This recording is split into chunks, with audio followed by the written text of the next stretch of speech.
Hello, I'm back again. This is the part two of my story to when I said my ex-husband was, we was going through some problems. He had said that, he had an affair and that she was pregnant. And this is what happened after that. He was so excited about having a baby. I remember he was telling me, everybody don't have an opportunity to have a baby. I don't care who I have a baby by. And I was telling him, listen, you never know the person you having a baby by, their mental capacity. I just felt like, I feel like that was the death of me. And I remember, 4 or 5 months down into it, he kept telling me, Teresa, you ain't bought nothing for the baby. You ain't, you ain't done anything. I said, number one, before I buy anything, I have to know this baby is yours. Then I'll start buying stuff. Well, I know it's mine. He was just so adamant about having a baby, cause he didn't have any kids. And he kept promising me, he said, you know what? Once she have the baby, I'm gonna come home. I said, well, you got a house. You got a home. You got a bed to stay in. Why are you worried about this woman? He said, well, she's homeless. She ain't got nowhere to stay. I said, I could care less. You got somewhere to stay. But it just meant he was going back and forth. And, I was tolerating a lot of stuff. I felt like, this is how it's supposed to be. I've got to put up with this. That's what I was thinking in my head. I have to put up with this. And, he said, okay, it's about 6 months. He said, okay, after she have it, I promise you, I'm going to be home. I said, okay. So I was hardly ever seeing him. He would come in and out. 6 months came by. 7 months came by. 8 months came by. 9 months. 10 months. 11 months. 12 months. 13 months. And I know, y'all thinking the same thing I'm thinking. Teresa, something wrong. I had to go to an obstetrician at Longstreet. And I had to come in there and say, look, is this normal? 13 months. Not only, he really believed, well, allegedly, she was pregnant. He was showing me a ultrasound and showed his family ultrasound. I'll tell you about the obstetrician in a minute, what they said. But his cousin called me. This his kinfolks. Called me. I don't know. I was driving to Buford. She said, Teresa, it took me 2 minutes to realize this ultrasound picture was a fake. I said, hold up. Come again? I remember sitting there. All I could do is cry, and I was in awe. I said, what do you mean it's a fake? She said, number one, it doesn't have her name. And this picture came right off Google. I said, you got to be bull me. I took this picture to the obstetrician, and I said, I know you can't tell me about nobody else, but look at this. Could you tell me, what do you see? And she said, number one, this is not somebody's picture. It's something that they screenshot. I said, well, how can you tell? They said, well, number one, their name is not up there. I said, man, she said, everybody has a name, regardless if it's a boy or girl, how many, everybody has a name, who the person is. There's no first name, no last name. She said, this was a screenshot. So I told that to my ex-husband, and he said, I don't believe that. Okay. Regardless, I was trying to work through it. I said, we'll take care of it. I'll help you. I didn't want to be that person to, be like, what? My husband left me for a woman that had his baby. I didn't want to be that. So I was willing to work through anything. I remember sitting beside him and he got a phone call from her. And she said, I need to see you. I said, I was ready to take him, to the hospital or whatever. But,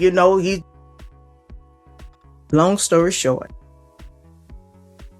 he went by himself.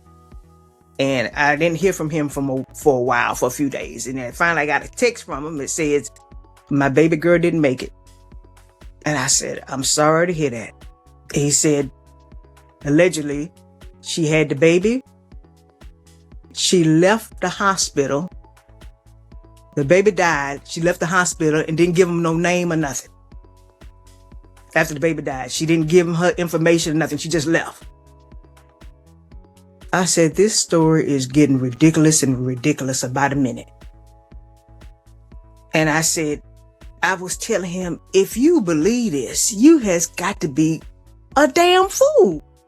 There's no way. I said, no matter who it is, if a person pass away, you're going to see a birth certificate.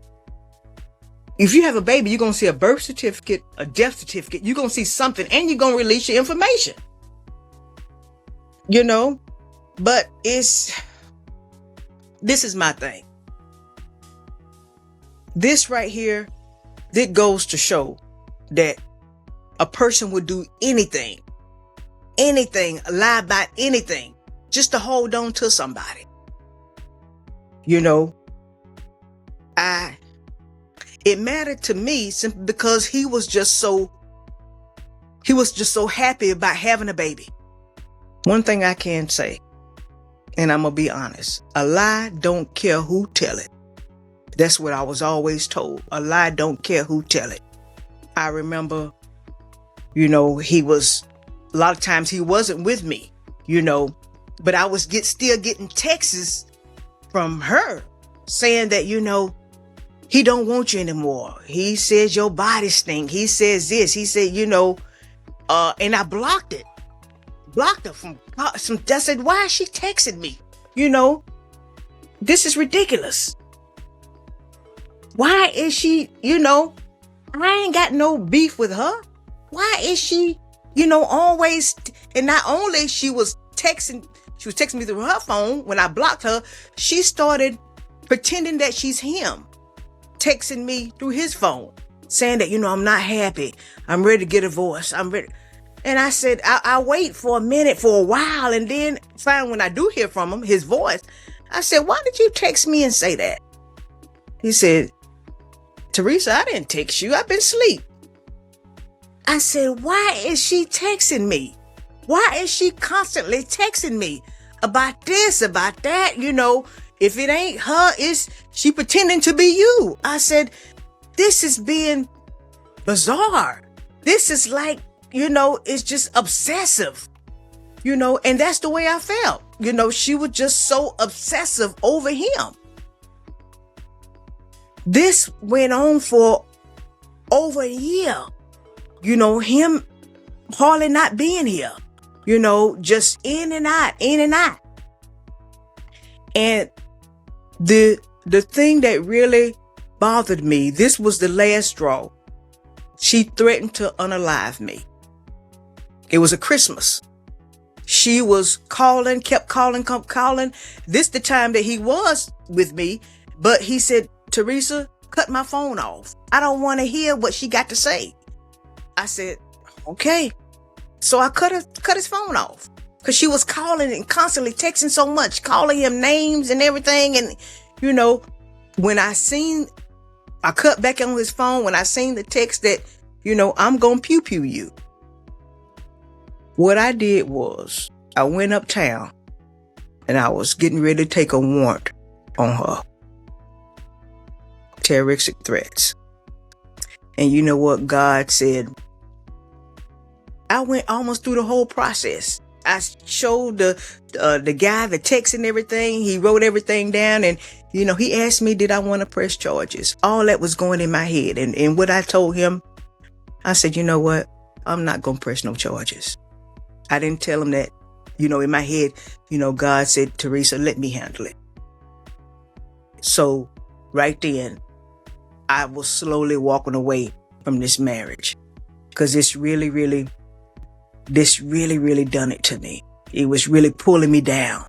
It was just so much back and forth, me going through his phone, looking at these texts from her, back and forth, him whispering it outside to her and all that. Him, it's just, I felt like I was the side piece.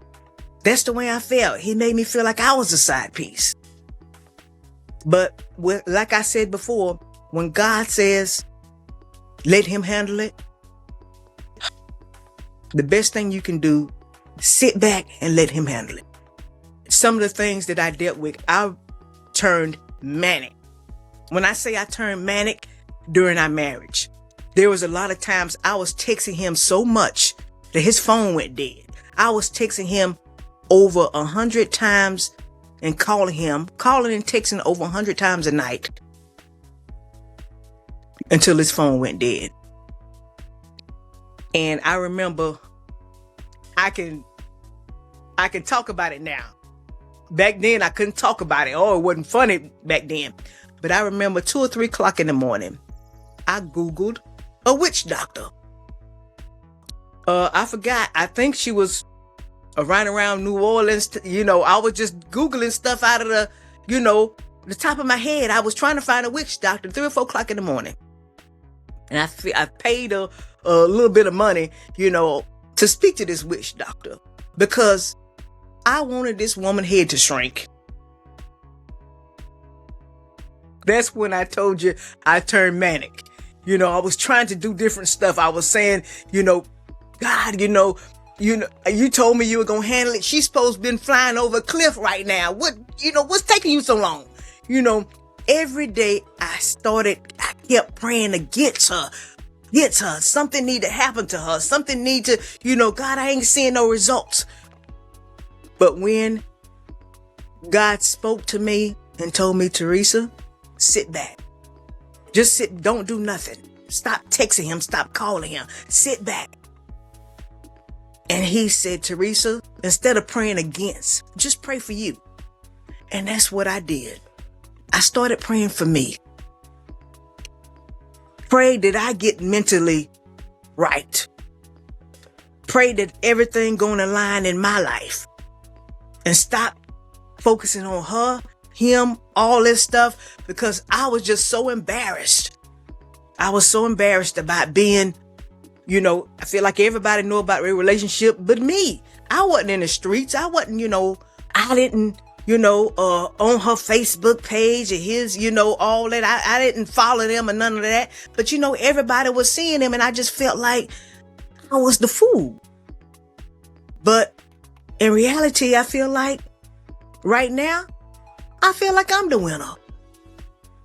Anytime you feel like you can walk away and still your mental means more than anything. When you focus on yourself, it feels like weights lifted off my shoulder. I was going in and out of mental institutions because all this stuff was, weighing on my chest. I felt like, what? I'm not going to survive this marriage. I can't believe that I waited on this man for, we were married for 20 years. And I didn't want to be the one that, he left me. But you got to realize this. I left myself. When everybody see him shine and everything, I made sure he looked good. I didn't care. I was at home. I put all his clothes out and everything, jewelry, shoes, make sure that he was okay. But then in reality, I was going down. I can look back at and say, you know what? I put up a good fight. And I can say right now, I was a damn good wife. You mean I took care of the bills, trying to run businesses, created me a 501c nonprofit, and I'm still doing stuff. But after everything, I put my mental and physical number one. I put myself number one.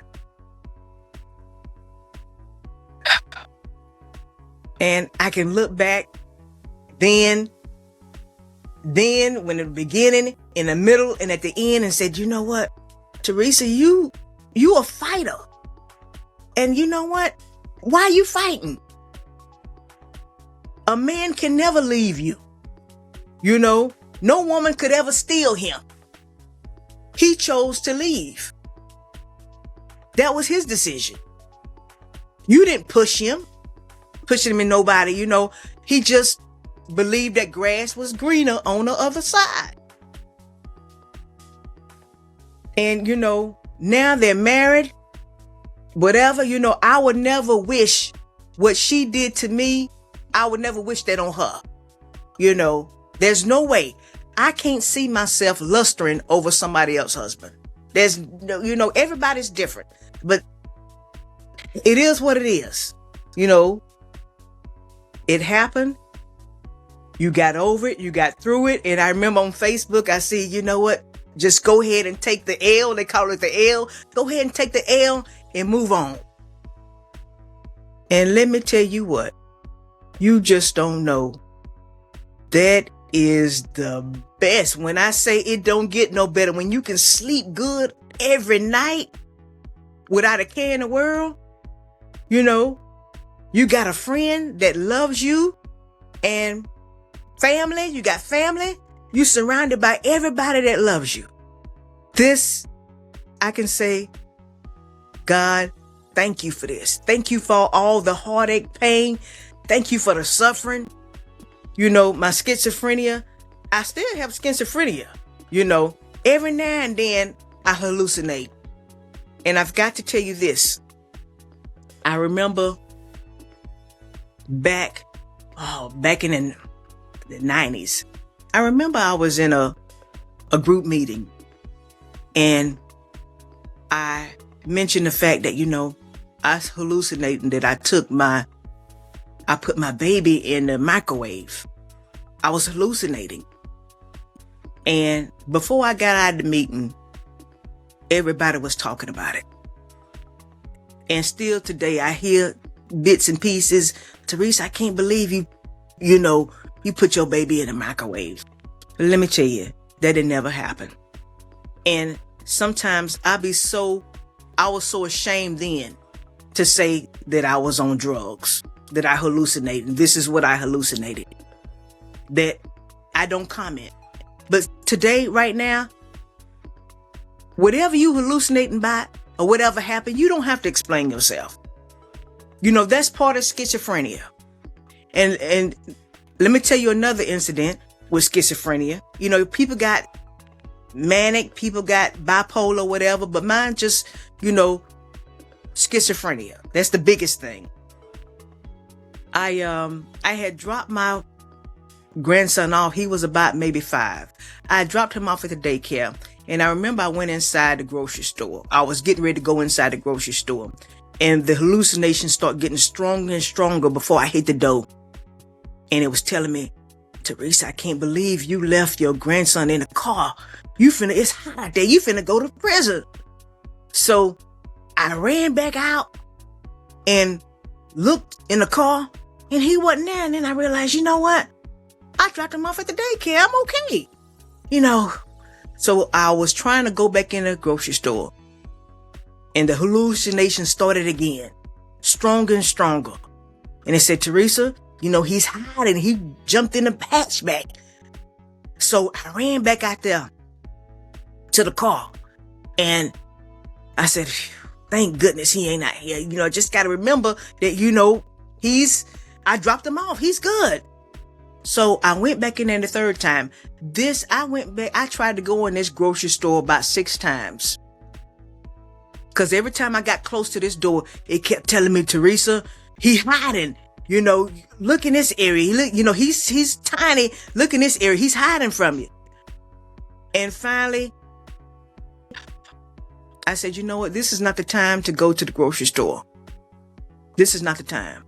This is what hallucinations do. They tell you in your brain that something's happening when it's not.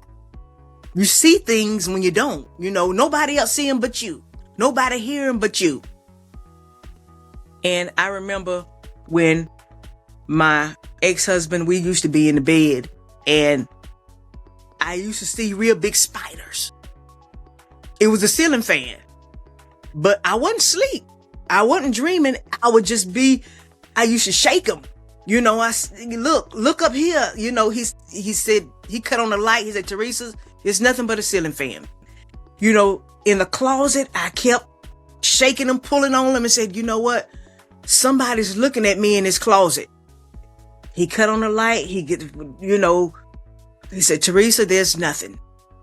I remember 6 or 7 times I kept bugging him. And I remember he said, Teresa, if you wake me up one more time, I'm going to sleep on the couch. And boy, I was so scared. I remember he was sleeping good, and I had my eyes in my cover, and I was scared to death to wake him up, because I kept seeing stuff. And finally I throw the cover over my head, and that's the only way I would go to sleep. If I put something over my head or close my eyes, try not to peek. But this is a part of schizophrenia, mental illness. I've been dealing with this for over 30 years. And like I said before, it comes from a drug use, cocaine. And today, like I said, I've been clean since 1996. And I'm very, very, I'm happy overcoming that and overcoming, the divorce. And do I think I'm going to remarry? I was telling my friend that I have visions of me and him walking down the aisle at the grocery store. And boy, all I seen was 3 teeth and some eyeballs, because he ain't got but about 3 teeth. And boy, me and him laughed for a couple of hours. But anything else, I think that's it. What I do want to tell you is depression, mental illness and all this. You never know what somebody's going through. And I'm on different websites. I'm on different, different from Dunkin' Donuts. I love Dunkin' Donuts. Different things. And I remember me asking about a code. I said, did anybody know anything about a code so I can get some free coffee? And somebody mentioned, well, get a job. And you know what? I was hurt for a second. But one thing about it is there's nothing wrong with asking people for stuff. I need all the time. And I don't feel like it's begging. I'm never ashamed to ask for help. And I want to tell everybody, do never be embarrassed or ashamed about asking for help, regardless of what this is. Whether you need money, whether you need a handyman, regardless of, you need help for a doctor, give me resources for this. That's the reason why I created that 501c. And I'm still working on it, because my plan is, I did all the paperwork, like I said before in the last few videos. Community center, a resource center, so people will know, how can I get help for this? Or how can I, whether it's mental, physical, or whatever help you need. And it's no judgment at all. I feel like it doesn't matter what your preference is, whatever you like. That's, it ain't got nothing to do with nobody else. I think that's all for today. I done rambled on a lot. Another thing, I do want to tell you, I said I was going to start doing movie reviews. And if y'all haven't seen the movie GOAT, that's a very, very good movie.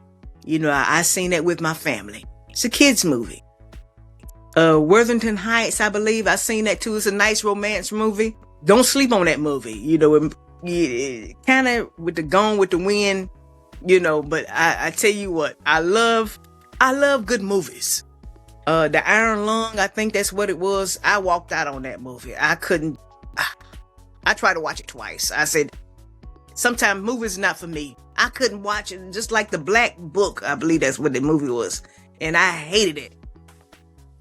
Or The Black Phone, not The Black Book, The Black Phone. I didn't like that movie at all. Is that it? I think that's it. And again, I do want to tell you this.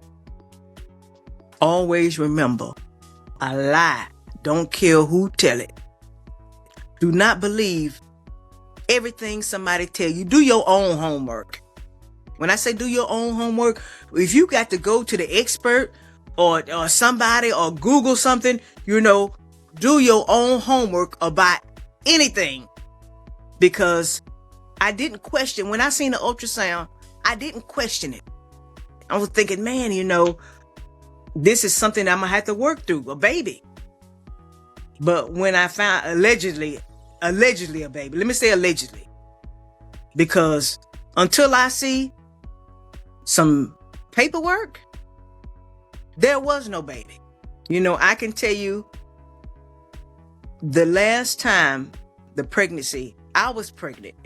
This was a year after I met my husband. I say husband, ex-husband. A year after I met him, I was trying to get pregnant, and I finally did.